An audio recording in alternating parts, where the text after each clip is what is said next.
whole sky is glowing pink. Never seen it like this. Se bucură de zăpadă. Totul este alb. Efectiv, aici încă ai senzația că este sărbătoare. On January 8th, Storm Goretti struck Europe. It brought severe weather conditions, with temperatures dropping to -4 degrees Fahrenheit, blizzards, and winds reaching up to 124 miles per hour. Here it comes. Snow incoming.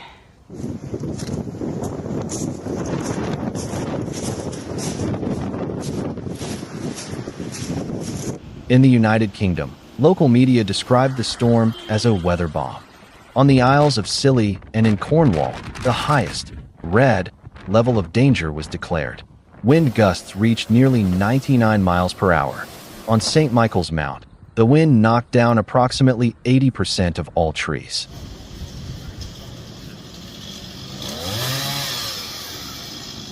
$57,000 households were left without power.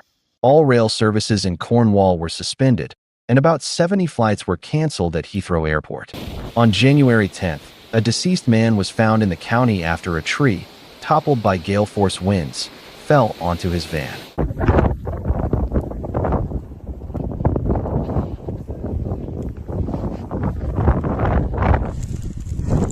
Der Schnee liegt hier schon 10 Zentimeter. Ich komme hier kaum vorwärts. In Germany, the storm was accompanied by heavy snowfall and blizzards. In the northern part of the country, long-distance rail service came to a complete halt, and the Hanover transport hub was blocked. Multi-mile traffic jams formed on highways due to stranded trucks.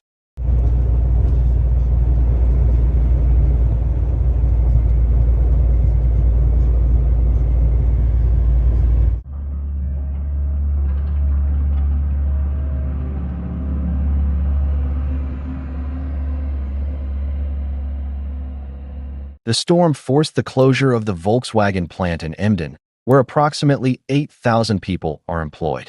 Hospitals, particularly in Hamburg, reported a sharp influx of patients with injuries.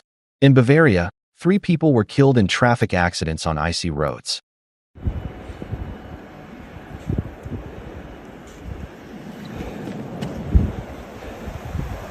Moeten doen als het sneeuwt, hè? Serieus waar.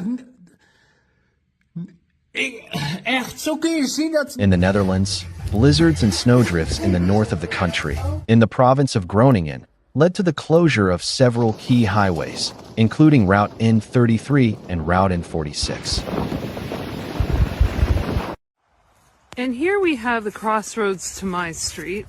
And as you can see, there's still a lot of ice and snow that needs...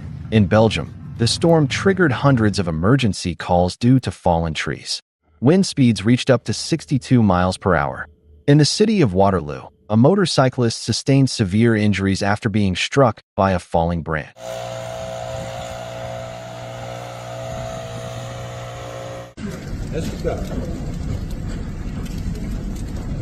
In Serbia, some areas remained without electricity for several days.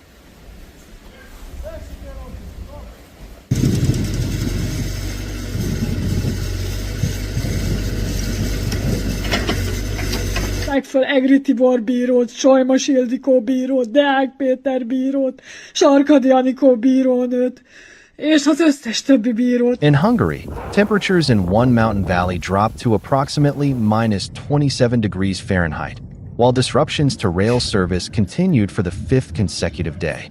Hát, itt még esett a hó, egy ilyen jó 10 centinyi.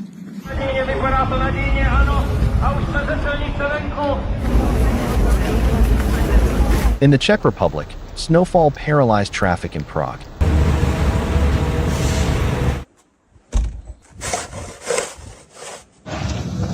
In Romania, around 4,000 homes were left without power. And in Moldova, approximately 600 schools were forced to postpone the start of classes.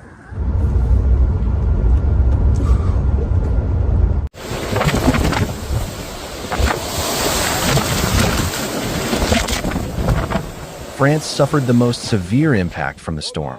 During the night from January 8th to January 9th, record-breaking winds were recorded along the English Channel coast. In the town of Barfla, in the Manche department, wind gusts reached approximately 132 miles per hour. The storm left around 380,000 homes without electricity, primarily in Normandy. Thousands of trees were uprooted, roads were blocked, and flooding was recorded in coastal towns, including Etretat and Fécamp.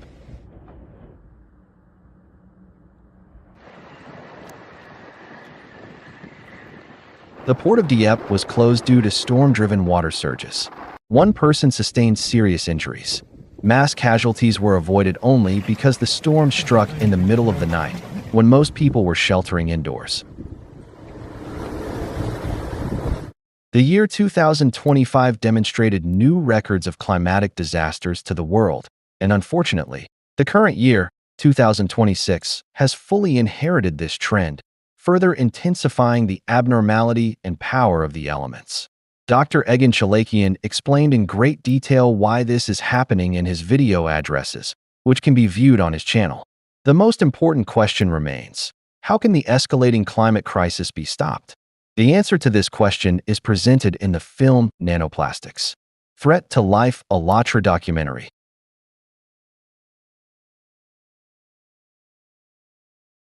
Greetings, my name is Egan Chalakian. Today I will reveal what the interdisciplinary team at Alatra has been working on for the past 30 years. Something that has remained unknown to the global scientific community and to society at large. We believe the time has come for people to learn the truth about this research, which is decades ahead of any existing developments. Today you will come to understand the profound significance and vital importance of Alatra's work for every person on this planet.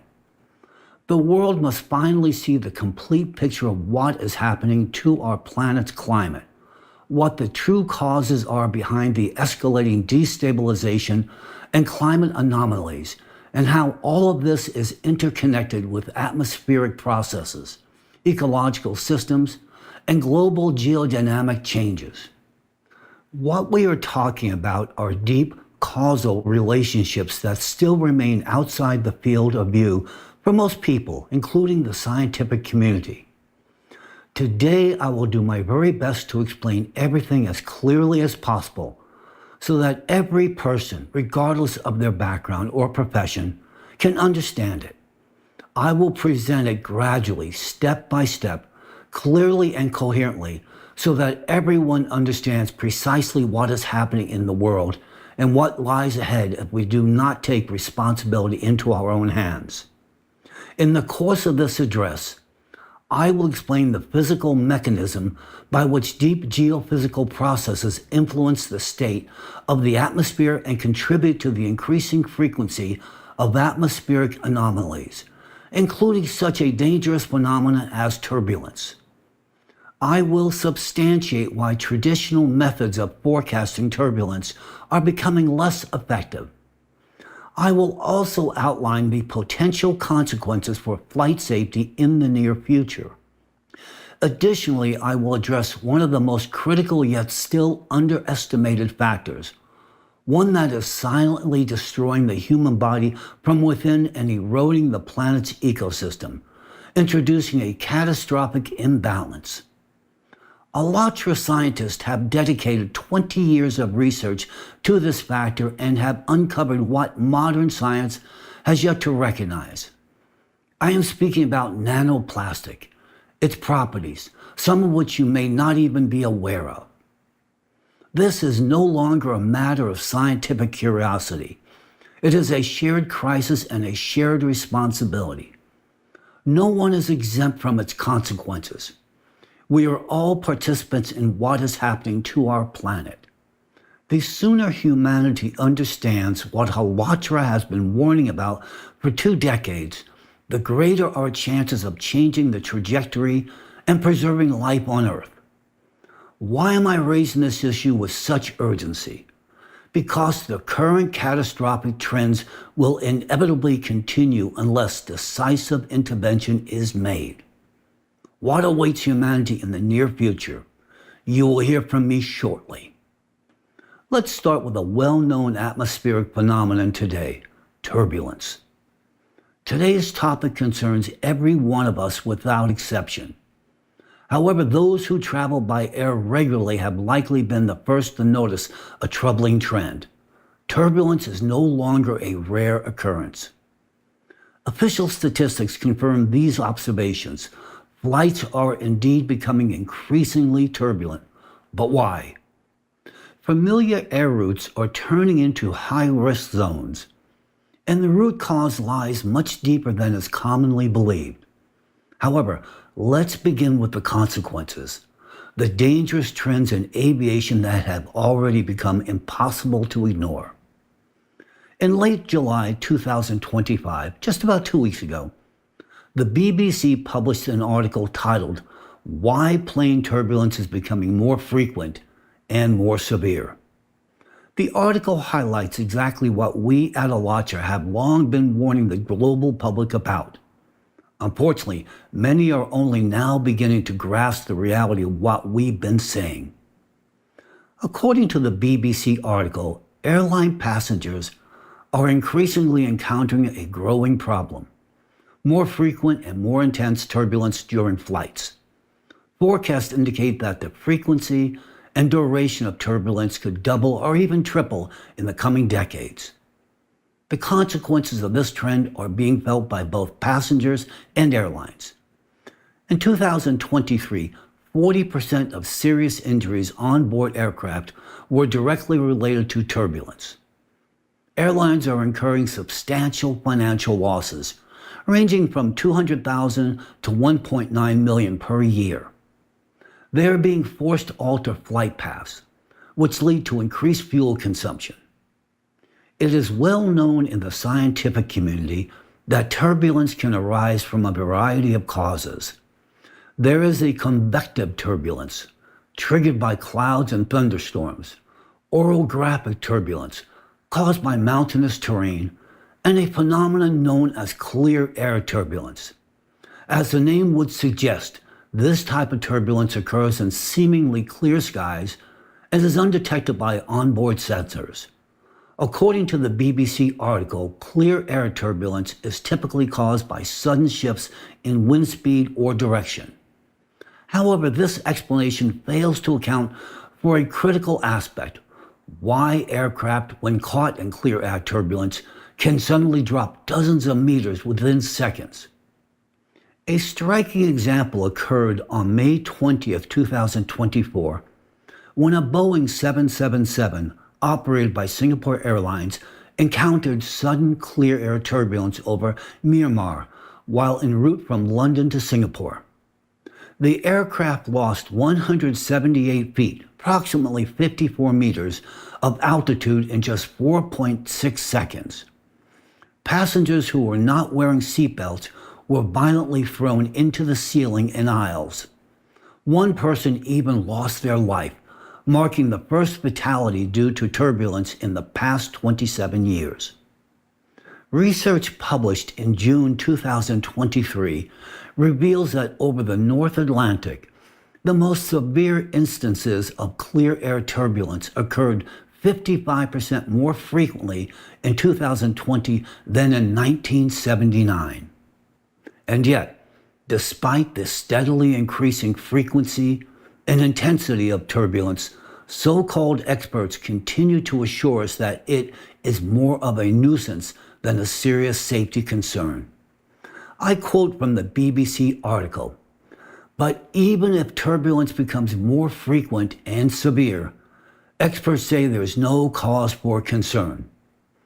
Oh, what a bitter, short-sighted delusion that is.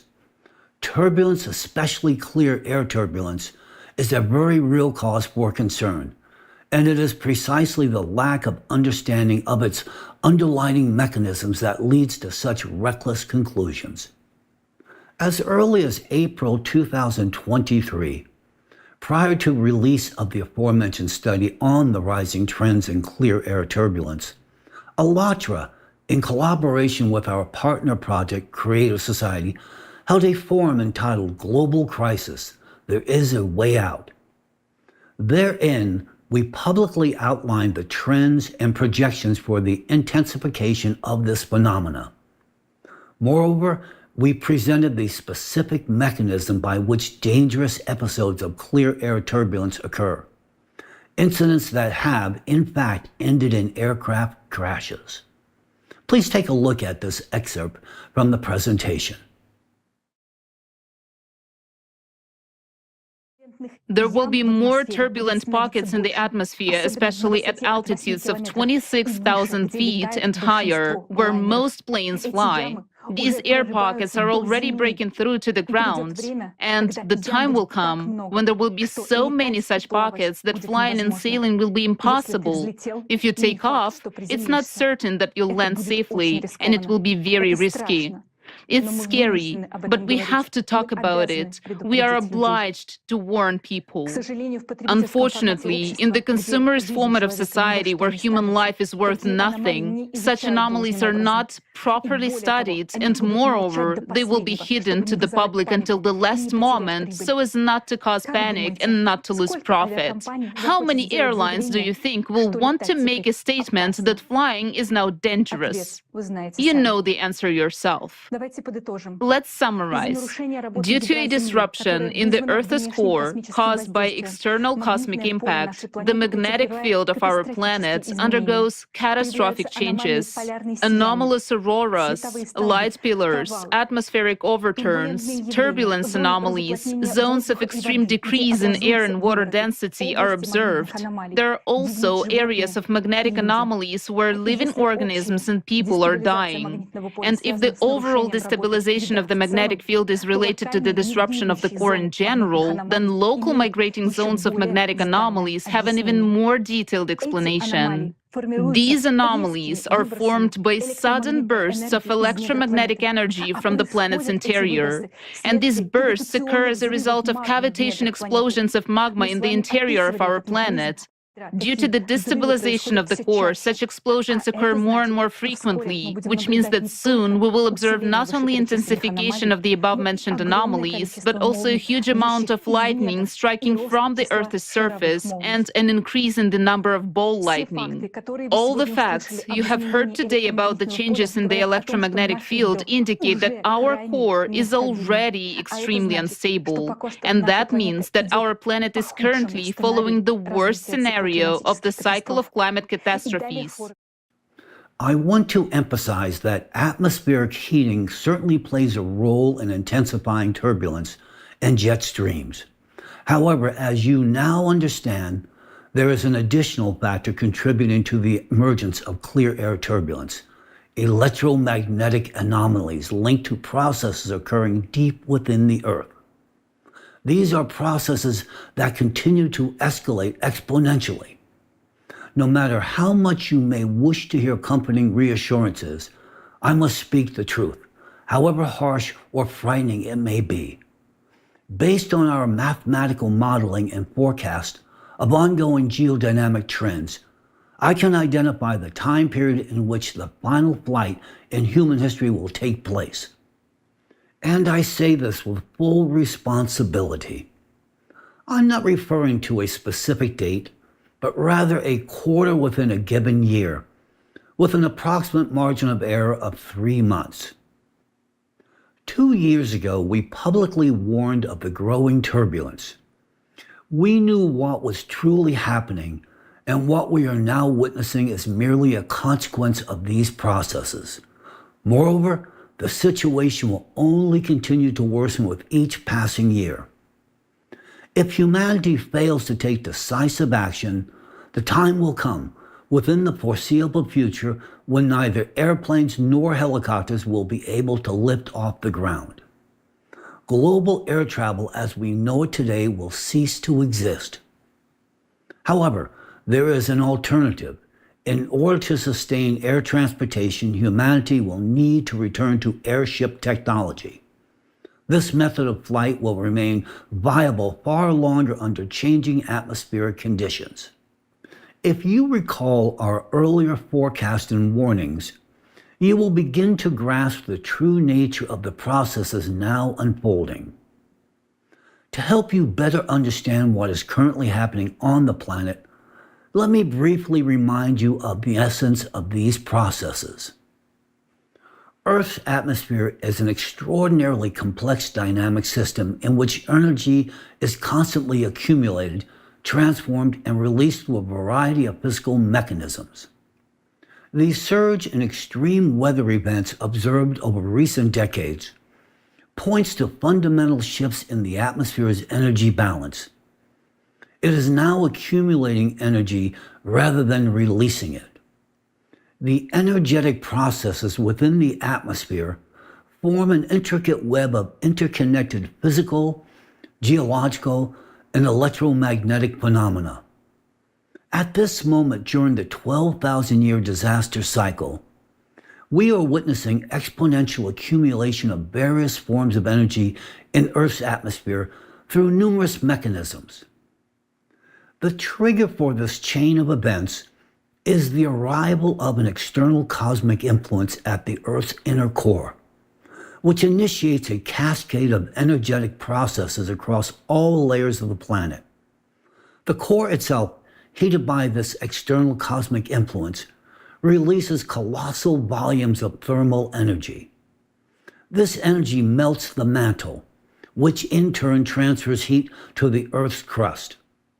Additionally, instability in the core leads to fluctuations in Earth's rotational speed. Simultaneously, changes within the core generate electromagnetic disturbances that propagate throughout the planet, affecting the ionosphere.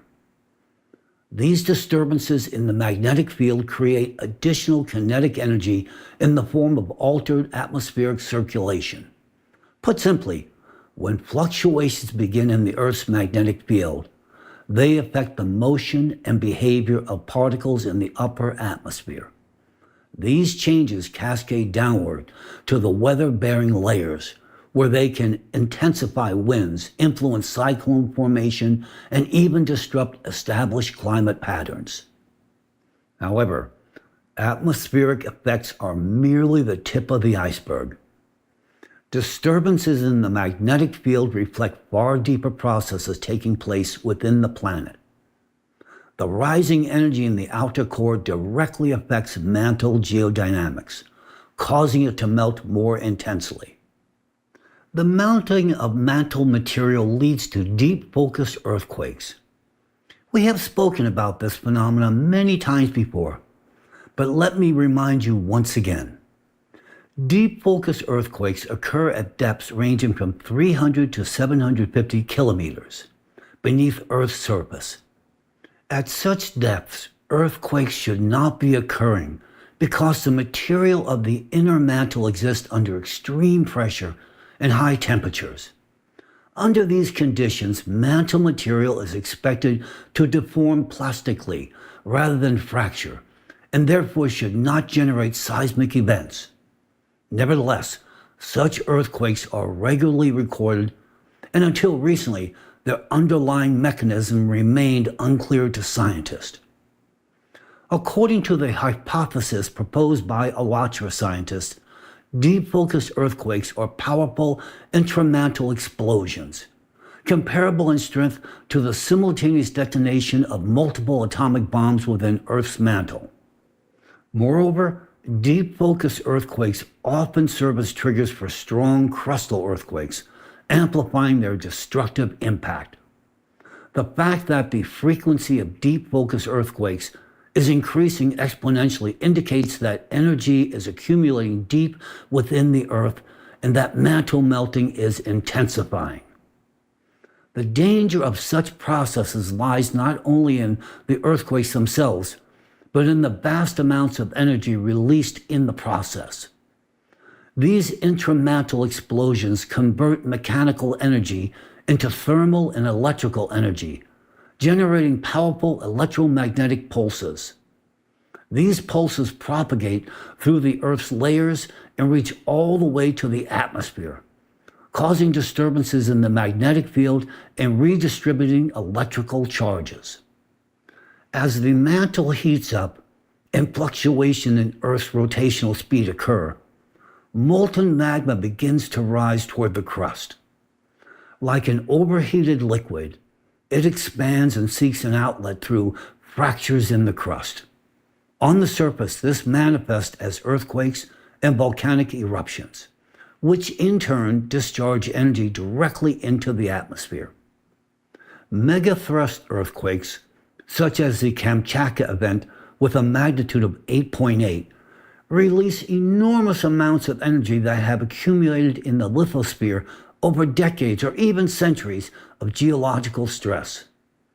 The energetic potential of such a catastrophic event is measured in petajoules, equivalent to the detonation of several tens of thousands of nuclear bombs, comparable in power to those dropped on Hiroshima. This energy is not only expressed in seismic waves traveling through the Earth's crust, but is also converted into kinetic energy of tectonic plate motion, potential energy from rock deformation, thermal energy from fault friction, and acoustic energy propagating through the atmosphere. And as a result of these mechanical interactions, an immense amount of energy is released in the form of static electricity. It is critical to understand this. Why? That will become clear to you shortly. Following the magnitude 8.8 mega earthquake, several volcanoes in Kamchatka became active, releasing ash columns into the atmosphere, reaching altitudes of 6 kilometers. Volcanic eruptions release vast amounts of thermal energy and generate powerful convective flows, kinetic energy that fuels atmospheric motion. Volcanic eruptions also generate colossal electrical potential. This is pure electromagnetic energy that directly influences atmospheric processes. Research shows that ash clouds from major eruptions can produce millions of volts of electrical potential, creating conditions for powerful discharges in the atmosphere. For example, the eruption of the Hunga Tonga Hunga Ha'apai volcano on January 15, 2022, produced the most intense lightning storm ever recorded. It lasted for approximately 11 hours and spanned 240 kilometers.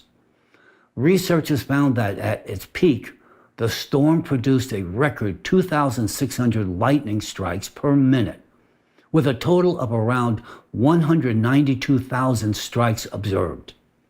Moreover, they discovered that this storm occurred at an unprecedented altitude, between 20 and 30 kilometers, higher than any lightning previously recorded. Today, volcanic activity is relentlessly increasing in other regions of the world as well.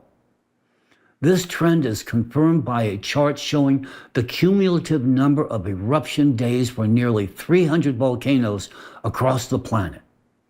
You can now see this chart on your screen. It is based on open data from the Smithsonian Institution's Global Volcanism Program. And if we examine the data by individual regions, the graphs become even more revealing. In the Adrian region, 27 volcanoes. In East Africa, 12 volcanoes. There has been a steady increase in activity, especially over the past 20 years. A marked rise in volcanic activity has also been observed in the Sunda Banda Arc region, 39 volcanoes, of Southeast Asia, and in Northwest Pacific region, 56 volcanoes, particularly in recent years. Without question, the most potent manifestation of magmatic activity is the Siberian magma plume, located in Russia, which I mention in every one of my addresses. This is a massive stream of superheated magma rising from the Earth's interior towards the crust, spreading beneath the territory of Siberia and covering an area roughly the same size as the Australian continent. The evolution of the Siberian mantle plume represents an immense source of thermal energy. The plume's heat generates colossal convective flows within the mantle, which influence tectonic processes throughout the entire region. The energy of the plume manifests in several ways. First, through direct heating of the Earth's crust and thermal influence on the near-surface layers. Second, through the generation of kinetic energy as a result of changes in tectonic stress and atmospheric flows. Third, through the creation of electromagnetic anomalies caused by changes in the conductivity of rocks as they are heated. Another colossal source of energy is the ocean. Magmatic processes beneath the oceanic crust lead to the heating of ocean waters, creating an additional reservoir of thermal energy. In the past, this excess heat was relatively quickly transferred to the atmosphere and then released into space, providing a natural cooling mechanism for the world ocean. However, whereas previously this heat escaped through the atmosphere into space, today a critical factor in the ocean's energy accumulation is the contamination of ocean waters with micro and nanoplastic. Plastic particles act as a thermal insulating layer, obstructing normal heat exchange between the ocean and the atmosphere. In effect, the ocean is no longer releasing heat outward. It begins to retain it internally. This leads to the accumulation of thermal energy in ocean waters, alters evaporation patterns, and consequently increases the kinetic energy of atmospheric circulation. This process accelerates ocean heating and disrupts the planet's natural cooling mechanisms. The increase in energy within Earth's atmosphere is expressed through both rising kinetic and potential energy. Kinetic energy in the atmosphere is directly related to the movement of air masses. It is the energy of winds, cyclones, hurricanes, and other dynamic systems. The faster the air moves, the greater the kinetic energy. Potential energy, in turn, is stored in the vertical position of air masses and in the latent heat associated with water's phase transitions. When this energy balance is disrupted, it produces unprecedented weather anomalies across the globe. And that is precisely what we are witnessing today. Precipitation is becoming extreme. Entire annual norms fall within hours, appearing in historically arid regions while droughts simultaneously intensify elsewhere. Tropical cyclones are explosively strengthening into record-breaking categories, far surpassing their historical counterparts in intensity. Temperature anomalies linger over regions for unnatural lengths of time, creating extreme heat waves. We are seeing abrupt temperature fluctuations, winters with spring-like warmth, and paradoxical heat distribution, such as scorching temperatures above the Arctic Circle alongside anomalous cold farther south. Wind regimes are undergoing transformation. Sudden hurricane-force gusts are now emerging in atypical regions, and extratropical cyclones are rapidly gaining destructive power. Tornadoes are multiplying, expanding their geographic reach and breaking traditional seasonal patterns. However, it is not only kinetic and potential energy that is increasing in the atmosphere. The volume of electrical energy is also growing, and this exerts a significant influence on the planet's systemic stability. This process is especially evident in the Arctic. There, under cold and dry climatic conditions, lightning activity should remain relatively stable, even with rising temperatures. However, actual data show the opposite. The number of lightning strikes north of 65 degrees latitude rose from approximately 18,000 in 2010 to over 150,000 in 2020, an almost tenfold increase. This indicates a substantial buildup of energy within the atmosphere, with far-reaching implications for Earth's climate system. Overall, the global distribution of lightning activity is uneven. Some regions are experiencing an increase in both the number and intensity of lightning strikes, while others are seeing a decline. It is imperative to note that in drought-stricken areas, the number of discharges decreases. This is due to changes in atmospheric density and the influence of wind patterns. It is essential to understand that a warmer atmosphere can retain significantly more moisture and transport it over longer distances. This leads to a paradoxical phenomenon. With a general rise in both temperature and humidity, some areas experience increased precipitation while others face intensified drought. In arid regions, declining humidity reduces the likelihood of lightning formation, even though the total amount of electrical energy in the atmosphere continues to grow. Research conducted by our colleague, a specialist at the Earth Research Analytical Department of ALATRA, John Ahn, based on National Oceanic and Atmospheric Administration data from the United States, shows that the kinetic energy of moderate and strong tornadoes in the U.S. has been growing exponentially in recent decades, along with an increase in their average frequency. This indicates a rise in the atmosphere's kinetic energy, which is a direct consequence of increased potential energy and a clear sign of disruption in the planet's natural energy balance. Logic would suggest that under current conditions, the opposite should be happening. The weakening of Earth's electromagnetic field should have led to a reduction in atmospheric charge. At the same time, the ocean, now absorbing more heat due to plastic accumulation, should be transferring less energy into the atmosphere. Together, these factors should have resulted in a decrease in total atmospheric energy. However, what we are witnessing is the exact opposite, a rise in energy. This can only occur if some kind of accumulator, a capacitor of energy, has appeared in the atmosphere. And that capacitor turns out to be nanoplastic, which exhibits the electret effect, that is, the ability to accumulate and retain electric charge. I will elaborate on this in greater detail shortly.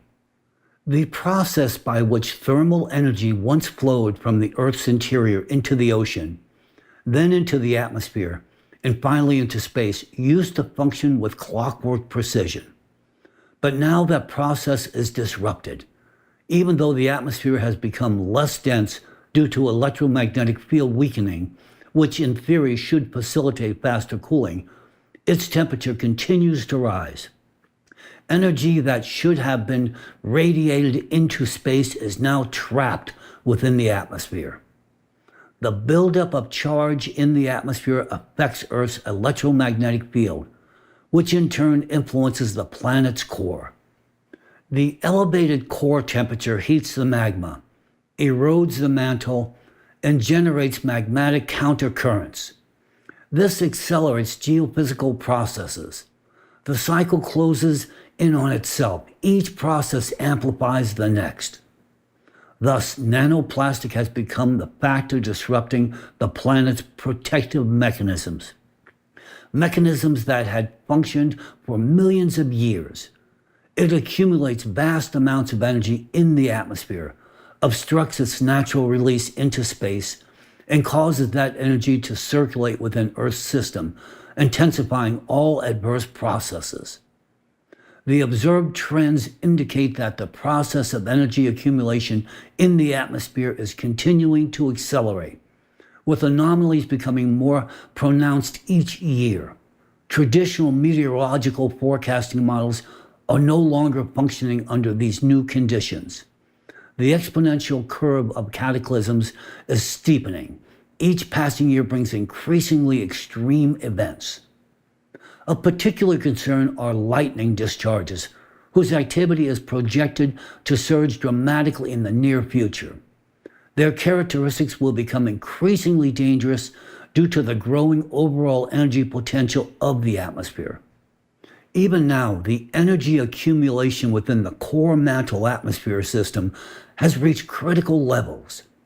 These transformations in the atmosphere are part of a broader process of planetary change driven by the 12,000-year disaster cycle, in which the conversion of potential energy into kinetic energy occurs at an accelerated pace, creating cascading effects throughout the climate system. As the diagram shows, we are witnessing a convergence of processes that are currently disrupting the planet's geodynamic and ecological systems. As you already know, the excess energy produced by Earth's core was once gradually released from the planet. Initially, it was partially dissipated through the ocean, then carried into the atmosphere, and eventually radiated into space. This step-by-step process ensured that excess energy did not remain trapped within Earth's interior or atmosphere, but instead escaped the planet, relieving pressure on its internal layers. However, this natural mechanism is now broken. Nanoplastic does not merely add to the existing environmental challenges. It is the primary factor disrupting the planet's natural energy balance. If it were not for plastic, the ocean would effectively discharge excess energy.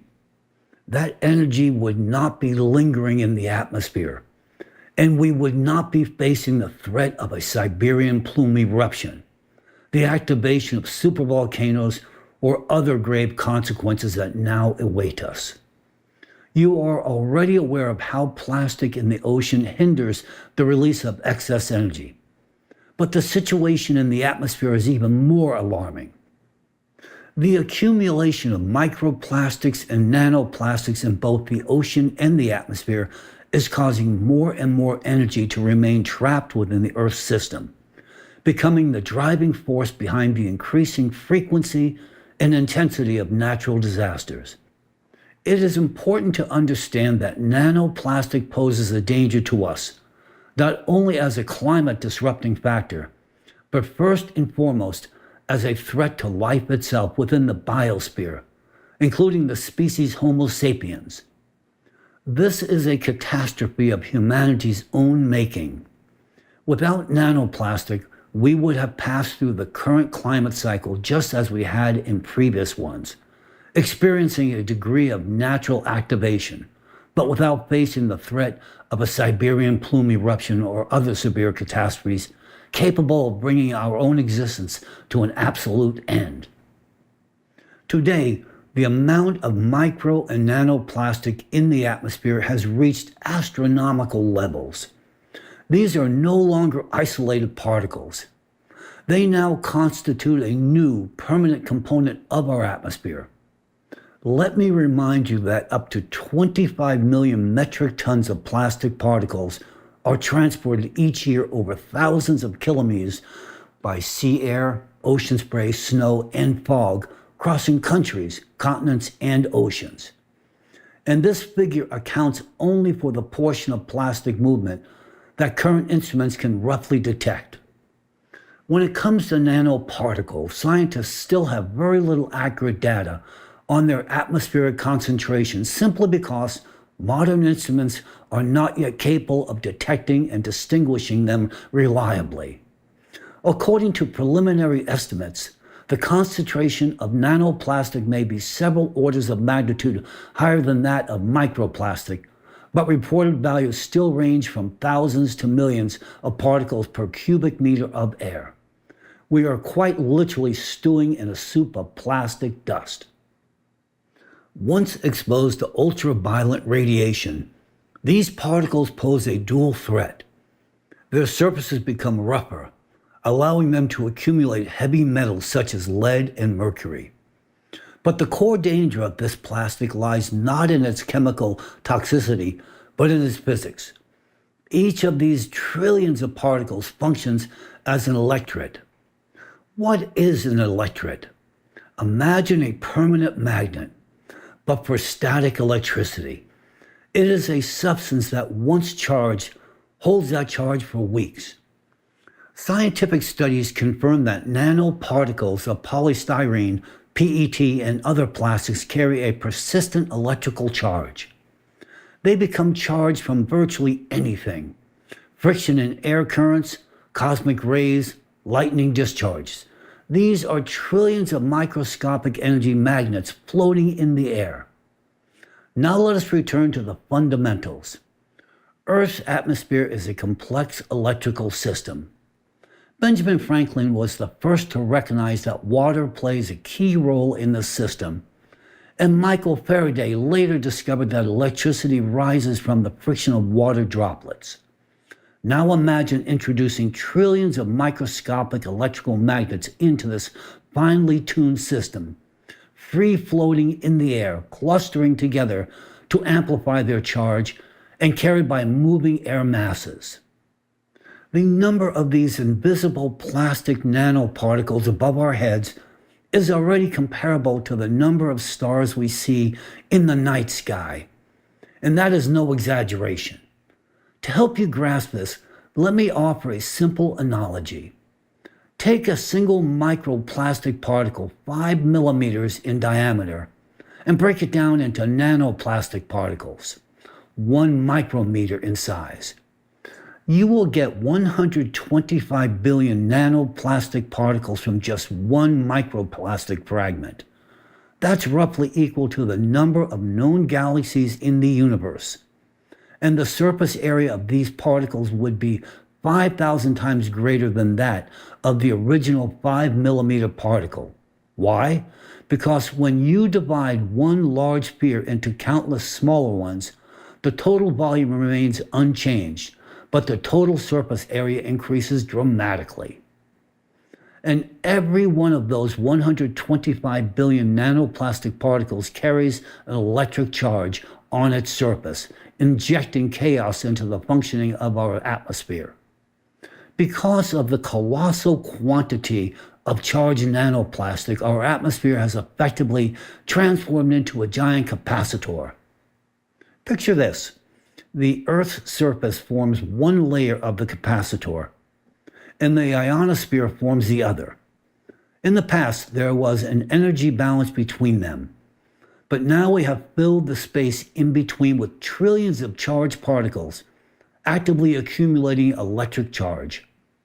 This plastic has turned our atmosphere into a massive energy battery, one that is constantly charging, but, so to speak, can no longer discharge into space. These particles trap heat, preventing it from escaping, and their number continues to grow. The energy they accumulate does not disappear. It seeks a way out, and it finds that outlet through extreme weather events, which are becoming increasingly frequent, intense, and destructive. Just as a plastic film on the surface of the ocean prevents heat from escaping from Earth's interior, this electrified blanket in the atmosphere prevents the planet's excess energy from radiating into space. That energy remains here, and it is boiling our atmosphere from within. What are we witnessing as a result? A fundamental transformation of cloud systems. Plastic particles do not behave like ordinary condensation nuclei. They act as super efficient attractors, drawing in water droplets far more effectively than natural particles. As a result, clouds begin forming at lower altitudes, below 2 kilometers. These low, dense clouds are less mobile, disrupting normal precipitation patterns. Drought in some regions, catastrophic downpours in others. Destructive rainfall. These newly formed clouds retain more moisture, delay the onset of precipitation. But when rain finally begins, it falls with far greater intensity, as an abnormal volume of moisture has had time to accumulate within the clouds. Moreover, research has shown that water droplets containing microplastics freeze at temperatures 4 to 10 degrees Celsius higher than clean droplets, that is, at lower altitudes. This leads to the formation of unusually large ice crystals and consequently to an increase in hailstone size. And of course, anomalous thunderstorms. Elevated concentrations of charged aerosols intensify the electrification of clouds. We already have direct evidence. The increase in lightning strikes across the northwestern part of South America has been linked by scientists specifically to rising aerosol levels in the atmosphere. And the most terrifying part is, this process is self-sustaining.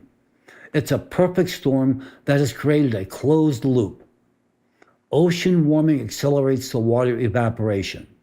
With the vapor, even more nanoplastic rises into the air. The atmosphere becomes even more charged. More energy gets trapped, further heating the ocean. We know that according to modeling data, for every degree of warming, air humidity increases by 7%, and lightning frequency rises by at least 12%. More heat, more moisture, more plastic in the air, more lightning, and so on endlessly. With each turn, the spiral of this catastrophe tightens.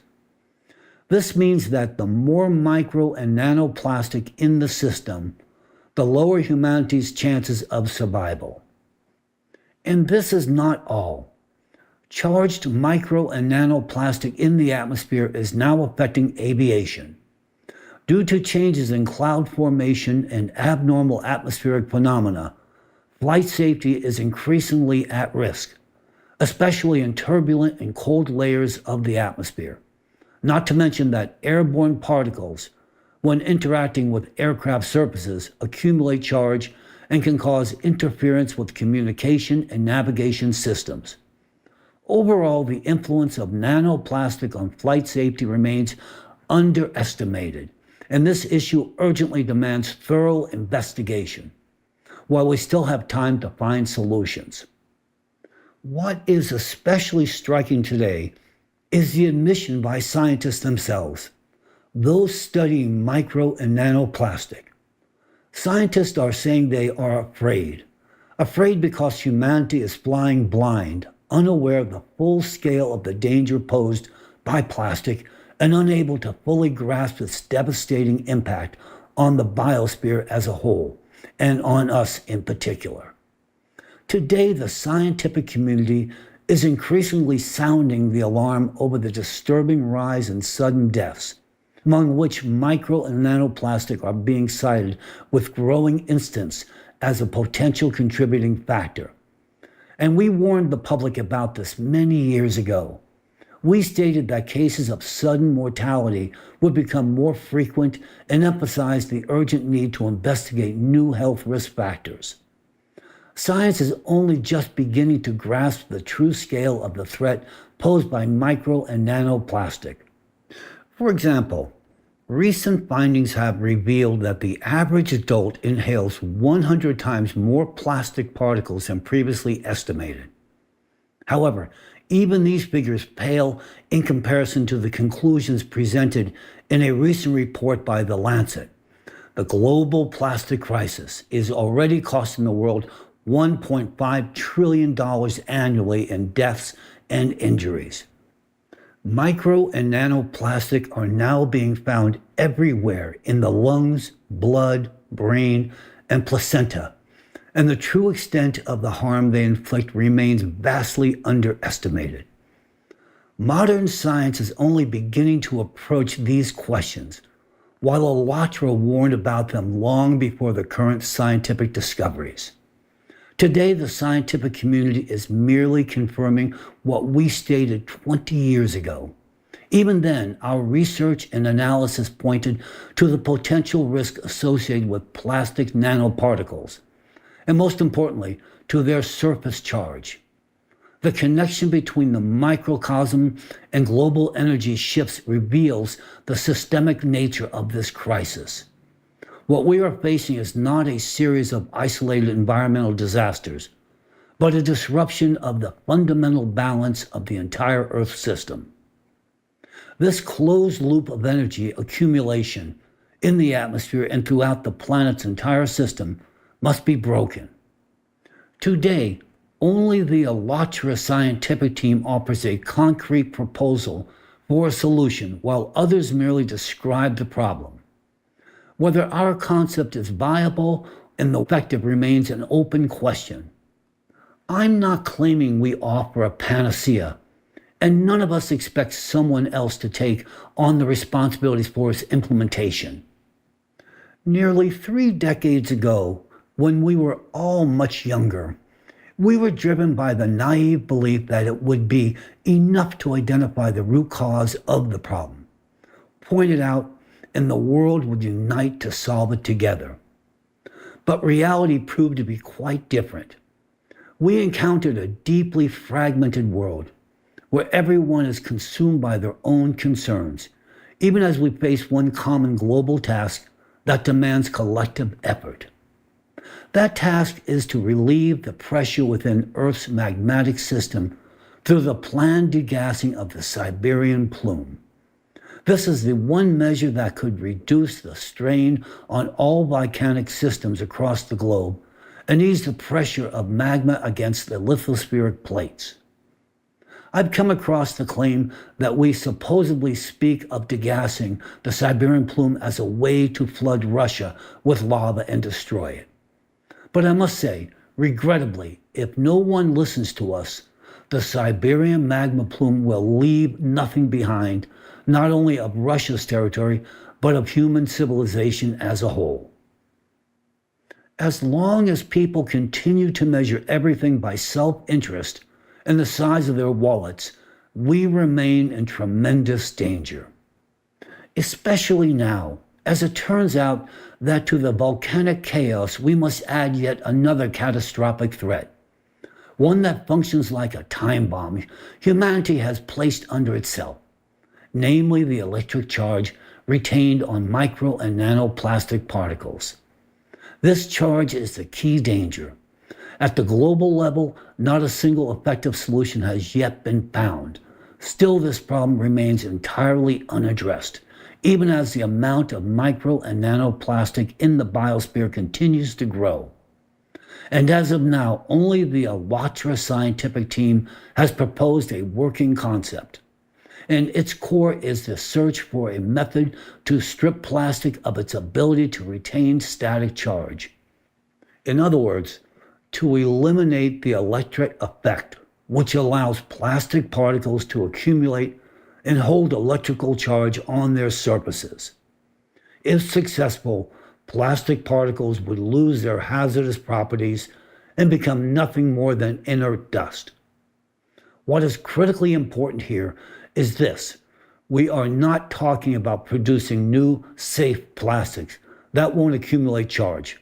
We are talking about neutralizing the charge on the plastic that is already in the atmosphere, in the oceans, and most alarmingly, inside our own bodies.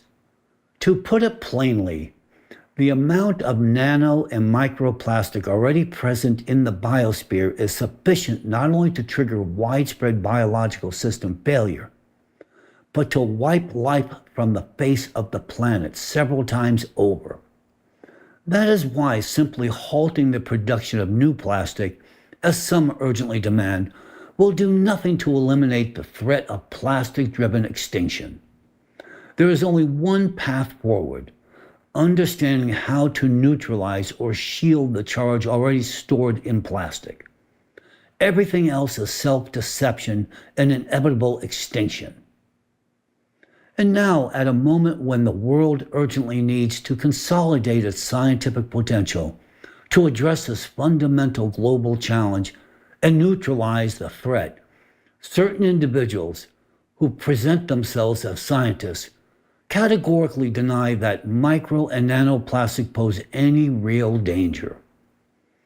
I would like to share another observation, continuing my earlier debate regarding statements made by certain members of the Russian Academy of Sciences. I must admit, my faint hopes for a glimmer of common sense from this syndicate of experts have once again come crashing down. This time I was especially struck by the bottomless absurdity of their arguments, claiming the supposed complete harmlessness of nanoplastic. With deep interest, and I won't hide it, a certain intellectual astonishment, I reviewed several recent statements from the latest cohort of brilliant minds within the Academy on this topic. Their declarations are filled with performative optimism and an unshakable faith in the indestructibility of the human body. According to their assessments, nanoplastic poses no serious threat whatsoever, and all warnings about this harm are supposedly fairy tales, especially if the data in question comes from Western sources. For example, in recent Russian publications, devoted to allegedly harmless nanoplastic, the following claim is emphasized. The micro world is only just beginning to be actively studied by the global scientific community, so there is certainly no reason to panic over new eco-friendly research from Western countries. Well then, since reliance on research from Western countries is currently, as always, held in low regard by the Russian Academy of Sciences, which it seems knows better than anyone else, allow me, within the framework of scientific dialogue, to compare some of the Academy's reassuring assertions about nanoplastic with data not from what they consider the ominous Western scientific literature, but from a source they may find far more respectable, the scientific work of their esteemed neighbor, none other than China itself. The most outspoken dismissal of nanoplastic's danger comes from Russian scientist Alexei Sokolov, a full member of the Russian Academy of Sciences and head of the Department of Polymer and Crystal Physics at Moscow State University's Faculty of Physics. He confidently reassures the Russian public with statements such as, and I quote, "The toxicity of micro and nanoplastic particles has not been proven by science. In reality, microplastic particles affect the human body in much the same way as any kind of dust or, for example, sand," end quote. Perhaps Sokolov is unaware, but the global scientific community has already published a substantial body of peer-reviewed studies dedicated explicitly to the toxicity of nanoplastic. For instance, the team led by Professor Zhongzhan Li at China's Southern Medical University recently published findings revealing the molecular mechanism of neurotoxicity caused by micro and nanoplastic exposure. Their research provides solid evidence that nanoplastic can induce neurotoxicity linked to the gut-brain axis. Scientists at Beijing University, in their studies of reproductive toxicity of nanoplastic, found that exposure to micro and nanoplastics derived from polylactic acid causes reproductive toxicity in males, disrupting spermatogenesis and inducing mitochondrial dysfunction in mice. If academician Sokolov remains convinced of nanoplastic's complete harmlessness, after all this, one can only admire his unshakable scientific courage, especially considering that some of the documented effects pertain specifically to male health. And in yet another Chinese scientific review, it is stated directly that, and I quote again, after entering the human body, microplastics can cause cytotoxicity, mitochondrial toxicity, DNA damage, cell membrane damage, and other effects on human cells and organs, leading to serious consequences such as local inflammation, ecological imbalance, metabolic disorders, etc. in various systems, end quote. So then, while Chinese researchers, and indeed the broader global scientific community, have already reached a clear consensus on the toxicity of nanoplastic, is Sokolov, speaking on behalf of the entire Russian Academy of Sciences, still denying it? That raises a serious question. Does he even understand what nano and microplastics are, and more importantly, how they behave inside human cells? Judging by his next statement, it would seem not. Because in it, Sokolov, the chief expert on microplastic in Russia, as he is often referred to in Russian media, claims that plastic does not interact with human body at all. According to one Russian publication, he asserts that plastic supposedly cannot immediately enter cells. Specifically, Sokolov states, and I quote, "When particles enter the body, a cell, or any biological environment, they are immediately coated with surfactants, surface active substances. Therefore, there is no danger," end quote. This statement directly contradicts all modern scientific data.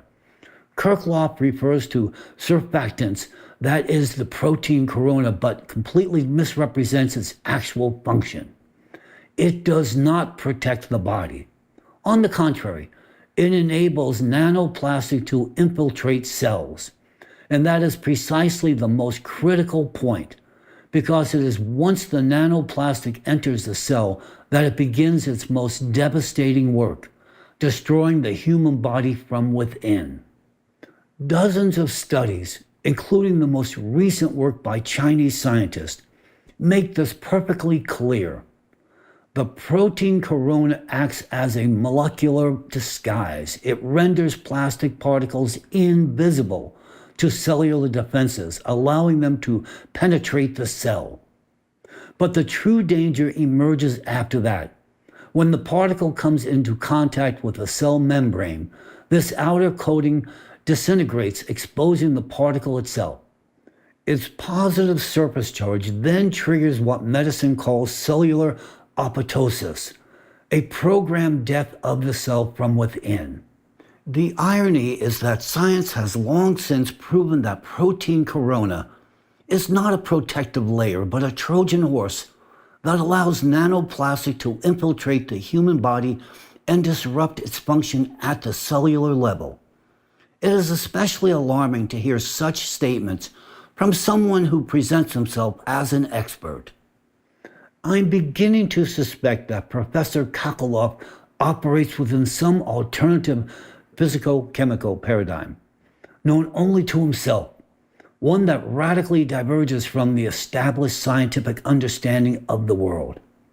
Because in addition to his unconventional interpretation of the protein corona's role, he also manages to claim the absolute chemical neutrality of nanoplastics, stating, "Micro and nanoplastic are chemically inert. They do not engage in chemical reactions with biological molecules or tissues within the human body," end quote. So Kokoloff seriously claims that nanoplastic exposure supposedly triggers no chemical reactions, no oxidation, no biochemical effects of any kind. That is truly astonishing, especially considering that the global scientific community, including China, whose research Russian academicians still appear to regard with a degree of respect, holds an entirely opposite view. To date, China has published dozens, if not hundreds, of studies dedicated to the subject of oxidative stress caused by the interaction between nanoplastic and living cells. Numerous studies have confirmed that exposure to polystyrene nanoparticles causes cells to produce large quantities of reactive oxygen species. This triggers an oxidative stress response, leading to damage of lipids, proteins, and DNA. Thus, scientific evidence clearly demonstrates that nanoplastic not only actively engages in chemical reactions with biological molecules, but also causes their mutation and degradation. In fact, the actual mechanisms of impact are the exact opposite of those described by Kokoloff. It must be said that in yet another statement, Kokoloff has truly outdone himself in his freewheeling interpretations of scientific phenomena. At this point, we are no longer dealing with a mere lack of scientific rigor. We are instead witnessing a truly revolutionary approach to disease etiology that borders on the creation of alternative medicine. According to his bold assertion, that detection of microplastic in affected organs does not prove that plastic is the cause of disease. It is more likely that the disease itself disrupts protective barriers, which then leads to the accumulation of particles. So by Kokoloff's logic, if that term can even be applied here, plastic does not cause dementia. Instead, dementia disrupts the body's barrier functions and somehow attracts plastic to itself. Meanwhile, researchers in China, publishing in aging research reviews, along with the broader scientific community, have firmly reached the opposite conclusion.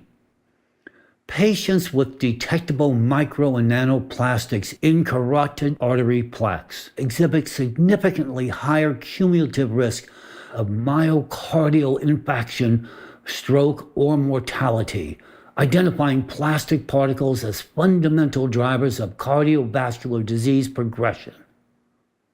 Chinese researchers unequivocally identify plastic as a fundamental driving factor in the worsening of chronic diseases.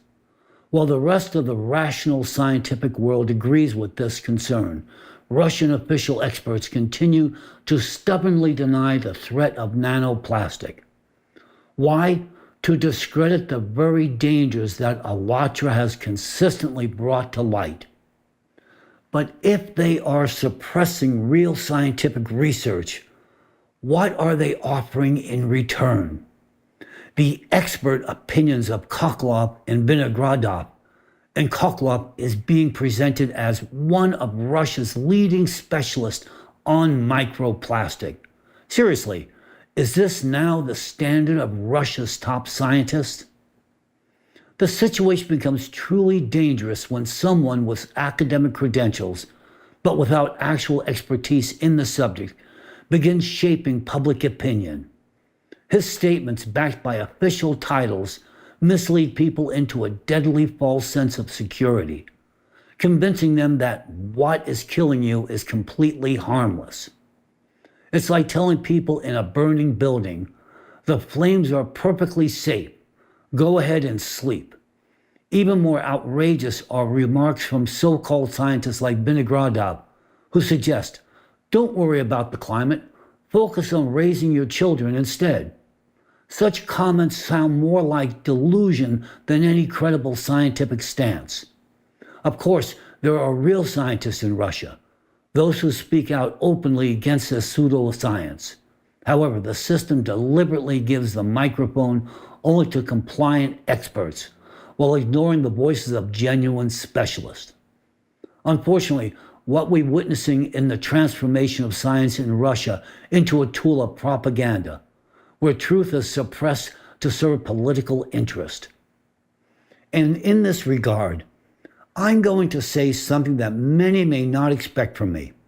Frankly, I didn't expect it myself, at least not as an American citizen. But right now, I am not speaking as an American, and not even as just an ordinary, reasonable human being. At this moment, I am speaking as a scientist. And a scientist, if he genuinely is a scientist, must be impartial and apolitical, guided solely by facts. That is what distinguishes a genuine researcher from a pretender. And as a scientist, I tip my hat to my Chinese colleagues. Unlike certain representatives of the Russian Academy of Sciences who managed to deny even the most obvious harms of nanoplastic, Chinese researchers today are demonstrating a serious, brilliantly structured scientific approach to the problem of nanoplastic. Every month, China produces dozens of foundational studies on this issue. Therefore, I want to express my sincere gratitude to the Communist Party of China and to President Xi Jinping personally for supporting research into nanoplastic and for the remarkable scientific work being carried out by Chinese researchers. These studies are invaluable. They are truly vital for all humanity, for Americans, for Chinese citizens, and yes, even for Russians. I am duty-bound to acknowledge facts, no matter how inconvenient they may be. Otherwise, I would be no different from Vinogradov. And to become like Vinogradov, well, that is something I would very much prefer to avoid. While the rational scientific world recognizes the danger of nanoplastic, perhaps not yet fully grasping the scale of the threat, but at least acknowledging its existence, Russia, in contrast, openly denies the problem altogether. This approach is increasingly becoming the signature style of the Russian academic establishment. Systematic suppression of threats, whether nanoplastic or the Siberian plume, all to avoid admitting the obvious, that the scientists of Alatra were correct in their forecast.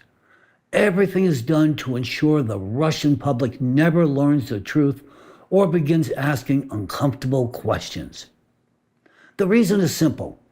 Acknowledging these threats, whether from the Siberian plume or from nanoplastic, would bring inevitable reputational and economic losses to those who control the country's key resources.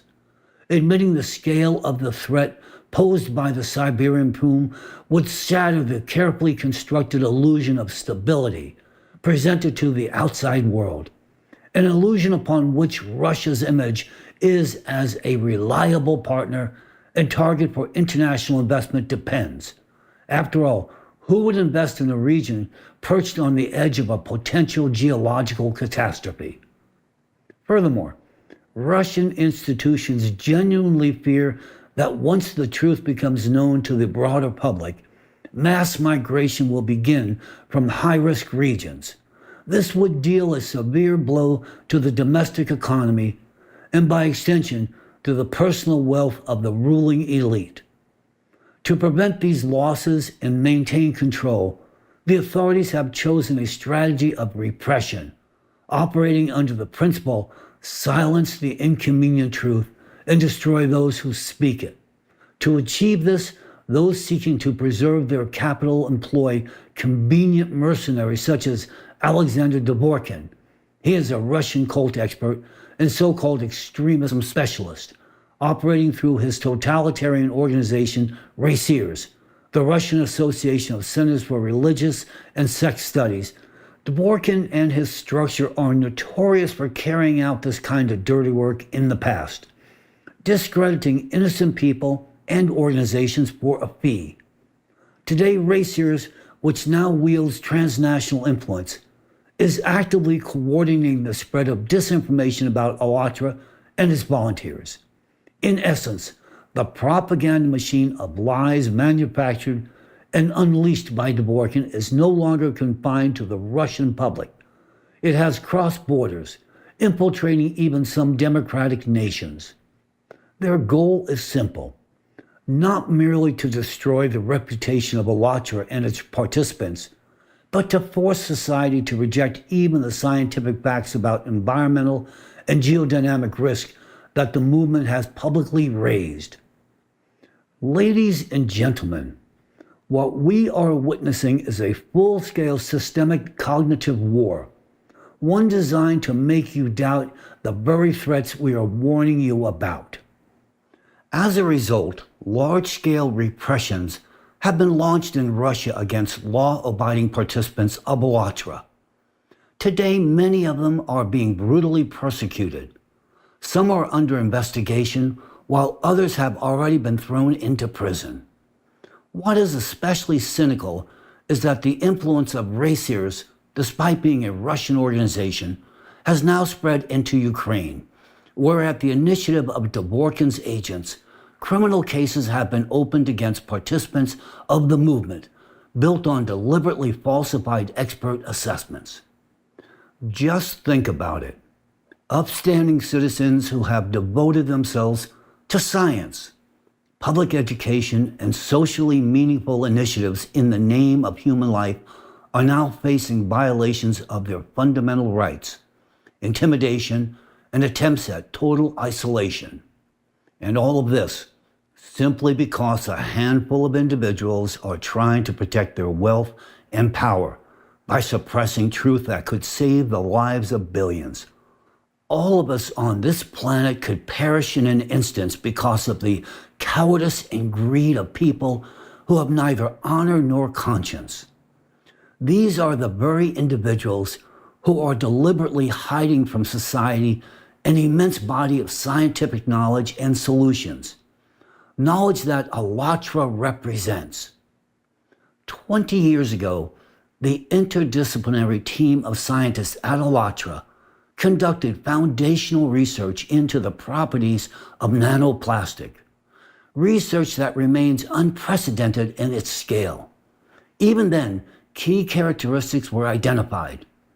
Nanoplastic particles exhibit a unique ability to accumulate electrostatic charge, which triggers a cascade of hazardous biochemical reactions within biological systems. These early studies pointed to nanoplastic as a critical aggravating factor in the destabilization of atmospheric processes, the progressive warming of the oceans, and the intensification of geodynamic changes. Only now is modern science beginning to grasp the full scale of the nanoplastic threat, one that Alatra scientists were the first to identify, and whose pioneering approach catalyzed the international wave of research developments we are witnessing today. Yet Alatra's contribution did not end with diagnosing the problem. The scientific team has actively developed and continues to develop practical solutions to countering the threat posed by nanoplastic. One such strategic direction proposed by the Alatra Scientific Group is the development of methods to neutralize or shield the electrostatic charge of nanoplastic, one of the primary factors behind its toxicity. According to Alatra's estimates, shielding or neutralizing this electrostatic charge could reduce nanoplastic's potential harm by at least 50%. Alatra scientists have been engaged in this work for over 20 years, and I can say with full confidence, during that time, we have explored dozens of directions, ideas, and potential strategies for countering the nanoplastic threat. Today, we can state with certainty it is impossible to completely cleanse living systems of nanoplastic. Total elimination is not achievable. We have analyzed an enormous range of potential strategies and can categorically assert no form of filtration system solves the problem at the molecular level. Chemical neutralizers of nanoplastics only increase its toxicity. Atmospheric water generators, which might have been a viable solution 20 years ago, are no longer effective. That opportunity has been lost. All other existing cleanup methods either produce adverse effects or have no measurable effect at all. The only effective path forward is to deprive nanoplastic of its electric properties. In other words, we must find a way to alter its fundamental characteristics, to develop a scientifically grounded method that strips nanoplastic of its ability to accumulate and retain electrostatic charge over time. This is the key. Any alternative approach is a futile waste of critical, important resources, energy, and above all, time. If we fail to find this solution, we as a civilization will lose, and every individual will bear the consequences. If we do not succeed, the consequences will be severe and inevitable. You are witnessing this with your own eyes. Powerful earthquakes are leveling buildings. Winds of unprecedented force are tearing roofs off homes. Massive floods are washing away streets and entire cities. Crops are failing. Food prices are rising and migration is accelerating.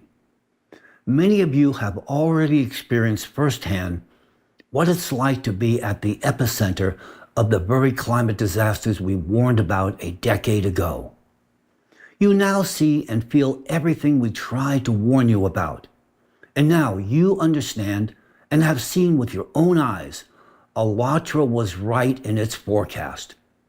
And all the persecution, repression, and smear campaigns against Alatra were aimed at one thing: to prevent you from hearing us, to keep you from believing in the reality of the exponential rise in earthquakes, in the threat of the Siberian plume, and in the danger of nanoplastic.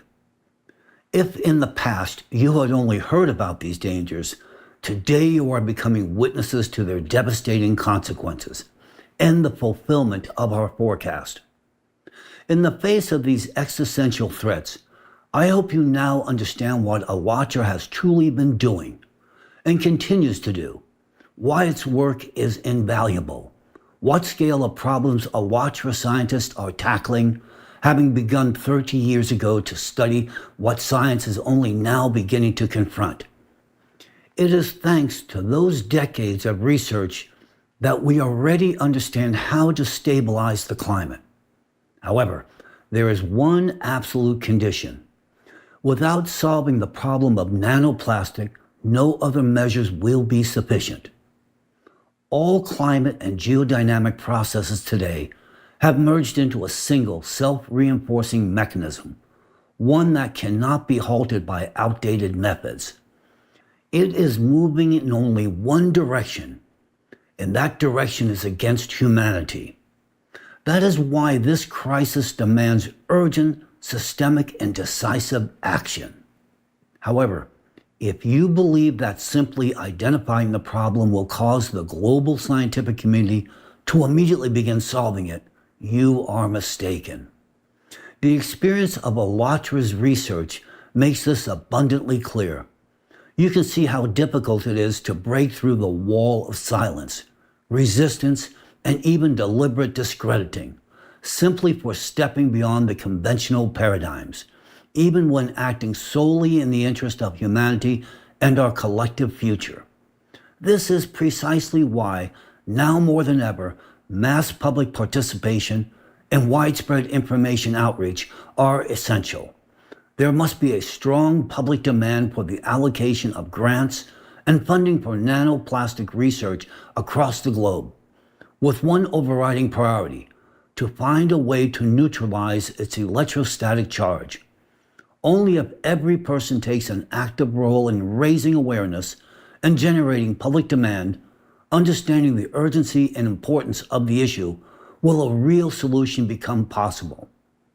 This is why I am reaching out to you now, and this is why I have dedicated today's address to this subject. Why is it so important to share this with everyone? Your family, your loved ones, your friends, and colleagues. Why must we not remain silent? Because this affects everyone, regardless of profession, beliefs, or place of residence. No one will be able to stand aside. We are speaking about the question of life on this planet, and every person has the right to know the truth. Today, only public opinion has the power to influence the direction of scientific research. Why? Because a group of madmen in Russia who have seized power are actively denying everything Allatra has stated. They are willing to sacrifice human lives just to avoid admitting that Allatra was right. And even if Allatra were to declare that the sun rises, they would deny that too. They would fabricate facts, falsify data, and parade their experts onto the stage to convince the public that the sun does not rise and that it doesn't exist at all. And they would continue doing so until the planet collapses beneath our feet. This is a group of deranged individuals fighting against truth, even at the cost of destroying the world. And for what? To protect their own security and preserve their power. That is why, now more than ever, we must activate civil society's efforts. Public demand is the only way to secure real funding for science aimed at solving the central threat, the neutralization of nanoplastic. Whether or not you support Allatra is irrelevant. What matters now is one thing: the survival of humanity. The more people learn the truth, the more widely it is shared, the faster the scientific community will be able to begin a real, not superficial, but truly effective search for solutions. Today, I've tried to present this information as gently as possible, not to instill fear or confusion, but to foster understanding. This is not a time for fear. It is a time for action, for the sake of humanity and our shared future. No one will be able to sit this out. By now, it's become clear to all. The Allatra Research Group issued its warnings with full justification. The scientific models and frameworks that the global community has relied on for decades are steadily losing their relevance. They are no longer capable of explaining the unfolding reality. In contrast, the only model that has proven its validity amid this rapidly escalating crisis is the Alatra model, and that is now becoming evident to everyone. Its significance today cannot be overstated. The catastrophic scenarios we warned about are no longer theoretical. They are beginning to unfold before our eyes. And these are not challenges for some distant future generation. They are challenges we ourselves must face. The point is quite simple. To preserve our tomorrow, we must act today. People must understand the root causes of what is happening. They must know what lies ahead, and what they must fully recognize what must be done right now if we are to have any chance of securing a future, not only for generations to come, but for ourselves as well. Life is worth fighting for.